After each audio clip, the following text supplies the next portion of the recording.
petrolíferos.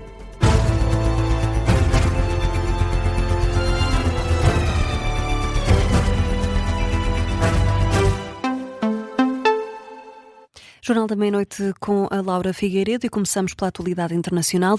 Já está em vigor o acordo de cessar-fogo entre Rússia e Ucrânia. Donald Trump admite que a trégua possa ser prolongada. O presidente norte-americano anunciou hoje um cessar-fogo de 3 dias, estende-se até segunda-feira, mas agora Trump admite que a trégua possa vir a ser prolongada durante mais dias e diz que amava ver o conflito que considera terrível. O cessar-fogo foi acordado a propósito do Dia da Vitória e inclui também uma troca de 1.000 prisioneiros de cada país. Entretanto, tanto a Rússia como a Ucrânia já confirmaram este cessar-fogo e o presidente ucraniano decretou até que a Praça Vermelha, em Moscovo, vai estar fora dos ataques ucranianos durante o desfile de amanhã, que assinala o Dia da Vitória.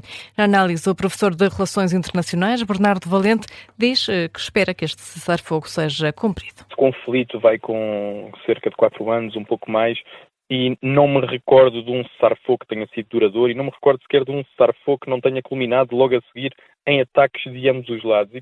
E quando falamos de um cessar-fogo, e claro que um cessar-fogo é sempre de elogiar, e bom, esperemos todos nós para o bem da Europa, para o bem da Ucrânia, mesmo para o bem da Rússia e dos russos e da economia russa, esperemos que seja duradouro. Ou que pelo menos durante estes 3 dias consigam ter algum descanso. A análise do professor de Relações Internacionais da Universidade de Lisboa, Bernardo Valente, no gabinete de guerra da Rádio Observador. E Laura, o surto de antavírus já contabiliza 6 casos confirmados e 2 prováveis. São dados avançados pela Organização Mundial de Saúde, citada pela Divisão Internacional da Emissora Estatal Chinesa. Todos os casos foram identificados como sendo causados pelo vírus Andes, a única estirpe conhecida como sendo transmissível entre humanos. Entretanto, a Argentina anunciou que vai enviar testes e apoio técnico aos países envolvidos no surto de antavírus, uma informação que é avançada pelo jornal El Mundo. O jornal espanhol escreve ainda que, pelo Canadá, as autoridades elevaram para 6 o número de pessoas isoladas devido ao risco de antavírus, isto depois de terem detectado 3 novos casos suspeitos que se juntam a outras 3 pessoas que já estavam em isolamento. Já os passageiros dos Países Baixos, do navio onde surgiu o surto de antavírus, vão ficar em quarentena durante 6 semanas, depois de chegarem ao país. Uma notícia que é avançada pelo El País, que cita a Ministra da Saúde holandesa. Amanhã, o Diretor-Geral da Organização Mundial da Saúde vai deslocar-se às Canárias para coordenar a retirada dos passageiros do cruzeiro afetado que vai atracar no arquipélago espanhol no domingo. Na atualidade nacional, para a próxima semana está prevista uma descida dos preços dos combustíveis, mas o Governo já fez saber que vai reduzir o desconto extraordinário do imposto sobre os produtos petrolíferos. Ou seja, o alívio na carteira vai ser menos sentido. O preço do petróleo e do gasóleo nos postos de abastecimento deve baixar 9 cêntimos, em média, mas com a redução do desconto em vigor, o alívio pode ficar apenas entre os 6 e os 7 cêntimos por litro. Já na gasolina, espera-se um recuo de 2 cêntimos por litro, mas com a diminuição do desconto, a descida do preço da gasolina pouco se deve notar. E Laura, o PSD assegura que não vai provocar nenhum conflito institucional por causa da lei da nacionalidade. O Tribunal Constitucional chumbou hoje novamente a perda de nacionalidade como pena acessória, em causa o pedido de fiscalização preventiva que o PS tinha suscitado perante esta segunda versão do decreto aprovada pelo Parlamento. A decisão foi conhecida esta tarde.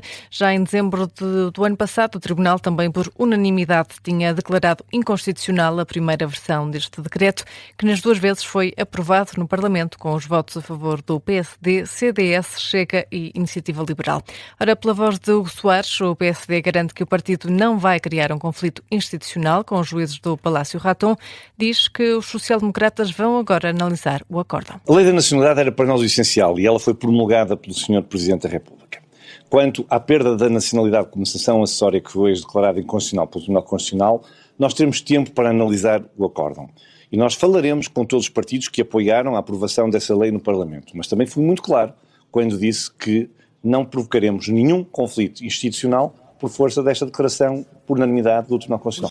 Declarações de Hugo Soares captadas pela SIC Notícias. Já o Chega quer reconfirmar a lei no Parlamento. André Ventura admite que a decisão é uma derrota para o partido e garante que vai falar com Luís Montenegro. Ao reconfirmar esta lei, com a maioria cá hoje no Parlamento, e reconfirmá-la, dizer que, independentemente desta interpretação, nós estamos convencidos disto, quem comete crimes em Portugal, crimes graves como estes, de homicídio, violação de terrorismo, deve perder a nacionalidade portuguesa. O Parlamento deve ter a coragem de dizer isto e de reconfirmar isto. Se o PSD não o quiser fazer, portanto, nós vamos insistir nisto. Eu quero deixar claro que nós vamos insistir nisto. Ainda hoje procurarei falar com o líder do PSD. André Ventura, que também não exclui um referendo sobre o tema. Já o Partido Socialista espera que agora, depois do chumbo, o processo chegue ao fim. Que este processo tenha terminado depois de 2 vetos por unanimidade. Esta pena acessória é pura propaganda populista que teve a adesão da AD, que tem governado, como se sabe, com a extrema-direita. E não procurando nestas matérias ter um consenso moderado, alargado com o Partido Socialista e outros partidos democráticos, naturalmente também há que considerar outros partidos democráticos para além do Partido Socialista, insiste em fazer acordos com a extrema-direita. A extrema-direita não respeita os direitos humanos. Já o PCP elogia a decisão dos juízes do Palácio Raton.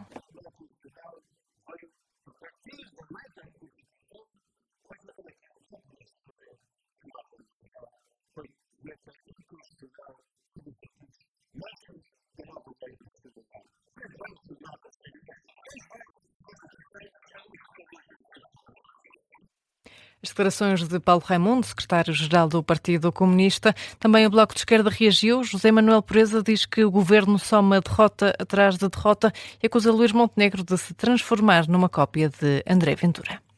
E Paulo Rangel diz que a rede de acordos de comércio livre da União Europeia é o sucesso da política externa dos 27. Uma posição defendida pelo Ministro dos Negócios Estrangeiros numa mensagem de vídeo na Universidade Europa, em Porto de Mós.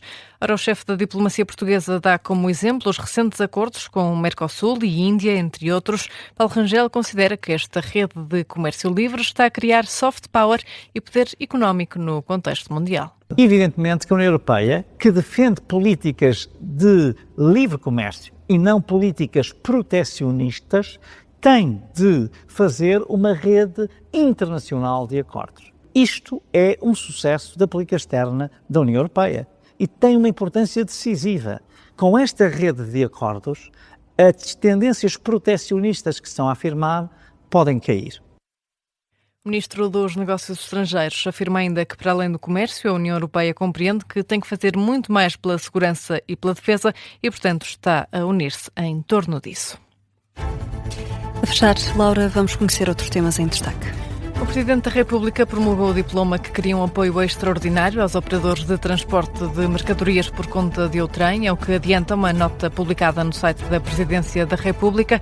O Governo tinha já aprovado em Conselho de Ministros o decreto de lei que previa a criação destes apoios financeiros extraordinários, cujo objetivo é mitigar os efeitos dos combustíveis na sequência do conflito do Médio Oriente.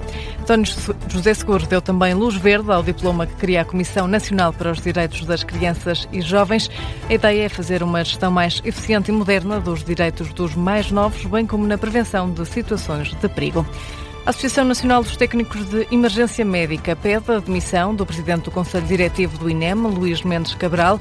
A ANTEM acusa também a Ministra da Saúde de incapacidade política e alerta para o contínuo degradar da situação institucional e operacional do Instituto. Em causa estão decisões que a Associação considera erráticas, também recuos sucessivos, falhas operacionais e opções desprovidas de estratégia.